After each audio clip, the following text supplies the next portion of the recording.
उत्तर प्रदेश के मुरादाबाद जिले के एक थाने में कार्यरत 12वीं कक्षा में पढ़ने वाली छात्रा कुंडरकी उसी गांव की रहने वाली थी। 18 मार्च 2022 को होली के मौके पर वह अपने घर में नहा रही थी। उसी दौरान 3 लुटेरे उसके घर में घुस आए। उन तीनों लुटेरों ने उसका नहाते हुए वीडियो बना लिया और फोटो भी खींच ली। जब उसने विरोध किया तो लुटेरे उसके साथ गलत हरकत करने लगे। छात्रा इस बात से काफ़ी परेशान हुई और उसने अपने पिता को पूरी कहानी बताई। उसके बाद उसके पिता और बेटी FIR दर्ज कराने के लिए थाने गए, लेकिन इस थाने में ललित चौधरी नाम का एक इंस्पेक्टर नियुक्त था। उसने पूरी कहानी तो सुनी, लेकिन सुनने के बाद उसने शांति भंगी धर्म में मामला दर्ज करा दिया और अपने पद से इस्तीफा दे दिया।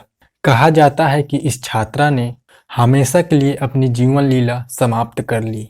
इसके बावजूद भी दरोगा ने इस घटना से कोई सबक नहीं लिया और आगे चलकर उसने ऐसी घटना को अंजाम दिया कि पूरे उत्तर प्रदेश की पुलिस, जहां भी यह घटना पहुंच रही है, पूरे उत्तर प्रदेश की पुलिस दरोगा थू थू कर रही है, क्योंकि उसने जो काम किया है वह वाकई अपने आप में बेहद शर्मनाक है।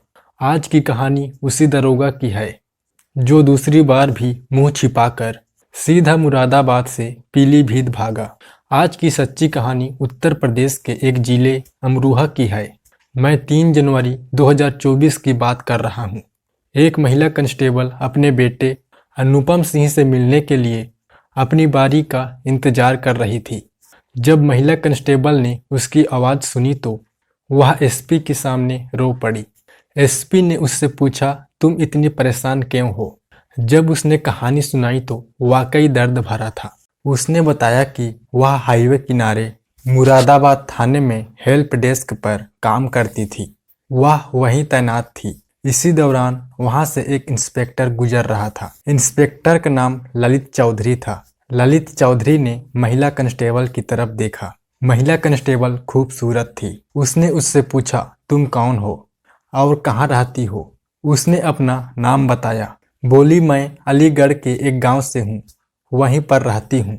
महिला कांस्टेबल ने गांव का नाम बताया तो इंस्पेक्टर ने उससे गांव का नाम दोहराने के लिए कहा। महिला कांस्टेबल ने गांव का नाम दोबारा बताया। वह मुस्कुराई और बोली, यह महज संयोग है, आपका गांव ही मेरा घर है। यह सुनते ही महिला कांस्टेबल ने उससे पूछा कि वह कहाँ रहती है। उसने कहा, मैं अगले जिले बुलंदशहर में रहती हूँ। महिला कांस्टेबल ने गांव का नाम बताया तो उसे ऐसा लगा जैसे कोई अपना मिल गया हो। जब आपको कोई अपना प्रदेश में मिल जाए तो उसके करीब आना स्वाभाविक है। वह रात में ड्यूटी पर थी। दरोगा ने महिला कांस्टेबल से कहा, तुम रात में जाओगी और थोड़ी डिस्टर्ब भी रहोगी, इसलिए मेरे साथ चलो, मैं तुम्हें छोड़ दूंगा। महिला कांस्टेबल ने उसे मना नहीं कर सकी, क्योंकि वह उसके रिश्तेदार थी।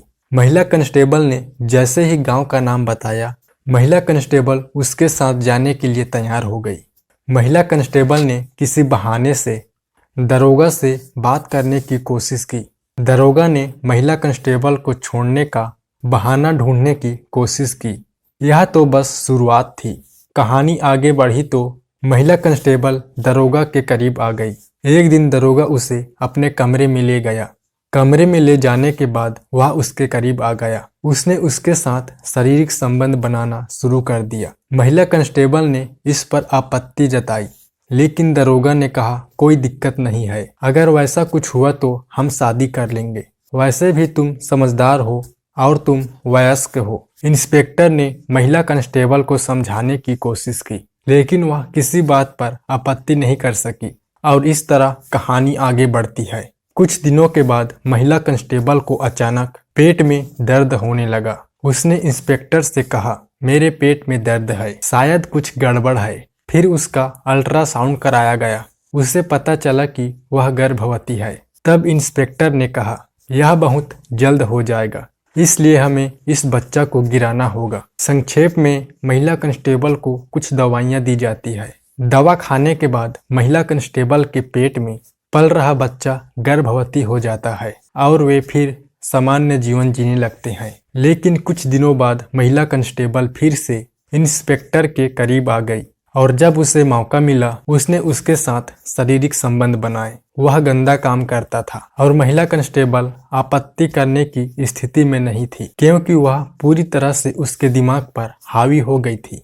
दूसरी बार भी महिला कांस्टेबल गर्भवती हो जाती है। वह अपनी गर्भावस्था का कारण बताती है। वह कहती है, मैं फिर से गर्भवती हूँ। वह उसे फिर से कुछ गोलियां देता है जिससे वह गर्भवती हो जाती है। फिर कहानी आगे बढ़ती है। एक दिन इंस्पेक्टर का फोन महिला कांस्टेबल के पास रह जाती है और इसी बीच एक फोन बजता है। जब फोन पर महिला की आवाज सुनाई देती है तो उससे पूछा जाता है कि आप कौन हैं। वो कहती है, आप कौन है। अब एक तरफ महिला कांस्टेबल होती है और दूसरी तरफ एक और महिला है। महिला का दावा था कि वह इंस्पेक्टर की पत्नी है। महिला कांस्टेबल को पता नहीं था कि ये इंस्पेक्टर शादीशुदा है और ये देखकर पूरी कहानी सामने आती है। महिला कांस्टेबल अपनी जिंदगी से कुछ जुड़ा सच बताने की कोशिश कर रही थी और वो महिला बिल्कुल भी सुनने को तैयार नहीं थी। इस बात पर भी उनकी कुछ कहानियां सामने आती है, कुछ बातें आगे बढ़ती है। जब कहानी आगे बढ़ती है तो महिला कांस्टेबल इस पर आपत्ति जताती है। वो विरोध करती है और विरोध करने के बाद वो इंस्पेक्टर से कहती है, आपने मेरे साथ अच्छा नहीं किया। आपने ना सिर्फ मेरे शरीर के साथ खेला बल्कि मुझे 2 बार गर्भवती भी किया। इस बारे में उसने कहा, ठीक है, तुम अपनी जिंदगी अलग जियो। इंस्पेक्टर से इस तरह बातें करते हुए वह अपनी जिंदगी अलग जीने की बात करती है और यह भी कहती है कि मैं भी अपनी जिंदगी अलग जीने की कोशिश करूंगी। महिला कांस्टेबल अलीगढ़ अपने घर चली जाती है। वह अपने परिवार से शादी के बारे में बात करती है और कुल मिलाकर उसकी शादी तय हो जाती है और महिला कांस्टेबल की सगाई भी हो जाती है। सगाई के बाद महिला कांस्टेबल अपनी ड्यूटी पर वापस आ जाती है। इंस्पेक्टर को इस बारे में पता चलता है। इंस्पेक्टर उसे पीटता है, उससे कहता है, मेरी मर्जी के बिना तुम्हारी शादी करने की हिम्मत कैसे हुई। जब महिला कांस्टेबल ने कहा, तुम शादीशुदा हो, तुम्हें अपनी जिंदगी में खुश रहना चाहिए और मुझे अपनी जिंदगी जीने का मौका दो। तुम मुझे इतना परेशान क्यों कर रहे हो। वह कहता है, अगर तुम्हें शादी करनी थी तो कम से कम मुझसे पूछ लेना चाहिए था, क्योंकि मैं तुमसे शादी करूंगा। जैसे ही महिला कांस्टेबल ने सुना वह हैरान हो गई। वह सोचने पर मजबूर हो गई। कुछ समय बीत जाता है। इसके बाद दोनों के बीच फिर से शारीरिक संबंध बनना शुरू हो जाता है।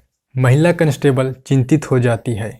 चिंतित होने के बाद वह अपने ससुराल से अमरोहा ट्रांसफर करवा लेती है और एक दिन उसे फिर से पेट में दर्द होने लगता है।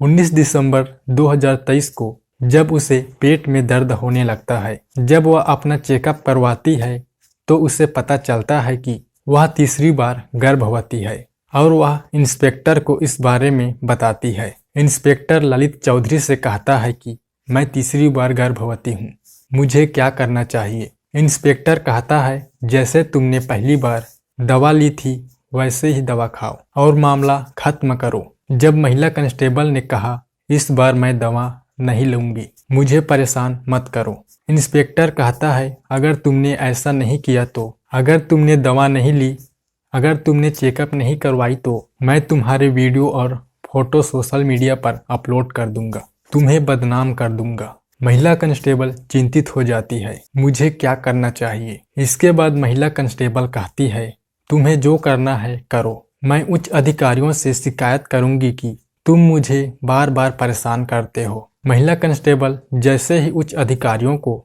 ललित चौधरी के बारे में बताती है, ललित चौधरी नाराज होकर अमरोहा चला जाता है। अमरोहा पहुंचकर ललित चौधरी महिला कांस्टेबल की पिटाई करता है और वहां से चला जाता है। यह सब सोचने के बाद ललित चौधरी को समझ नहीं आता है कि क्या करे। महिला कांस्टेबल परेशान हो रही थी। वह उत्तर प्रदेश महिलाओं की सुरक्षा के लिए आई थी, लेकिन वह खुद एक अपराध का सामना कर रही है, इसलिए वह परेशान हो गई और उसने अपने कुछ सहकर्मियों से बात की। सहकर्मियों ने उसे बताया कि अमरोहा के एसपी अनुपम सिंह बहुत ही अच्छे अधिकारी हैं, तुम्हें उन्हें पूरी बात बतानी चाहिए। अगर तुम उन्हें पूरी बात बताओगे तो वह तुम्हारी बात जरूर सुनेंगे। महिला कांस्टेबल का कहना है कि मुरादाबाद में रहते हुए उसने कई उच्च अधिकारियों से बात की, लेकिन किसी ने उसकी बात नहीं सुनी, इसलिए वह बहुत परेशान है। लेकिन जब उसके सहकर्मियों ने उस पर एसीपी से बात करने की दबाव बनाया तो 3 जनवरी 2024 को वह एसपी के पास जाती है और उन्हें पूरी कहानी बताती है। यह सुनकर एसपी बहुत ही नाराज हो जाते हैं। वह महिला थाने में फोन करके कहते हैं कि आपके पास एक महिला कांस्टेबल भेजी जा रही है। उसकी शिकायत सुनने के बाद आप एफआईआर दर्ज कराएं। महिला थाने में पूरी कहानी बताते ही पुलिस कांस्टेबल और उसके भाई उसकी पत्नी के खिलाफ आईपीएस की धारा 376, धारा 323, धारा 313, धारा 504, धारा 506 और एसपी/एसटी एक्ट के तहत मामला दर्ज कर लेती है। मुकदमा दर्ज होने के बाद इस मामले की जांच एसपी अंजलि कटारिया कर रही है, जो नोगावास अदालत की सीईओ है। जांच प्रक्रिया अभी भी जारी है। इसके लिए कौन जिम्मेदार है अभी स्पष्ट नहीं हुआ है,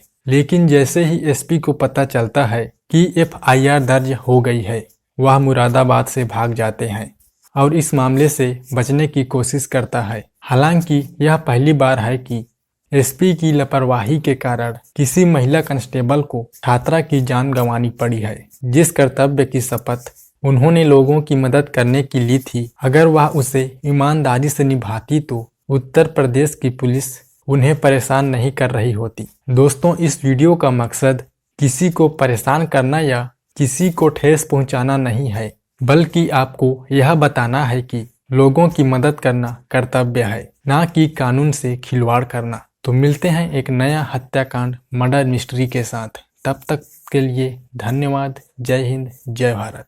अपना ख्याल रखें।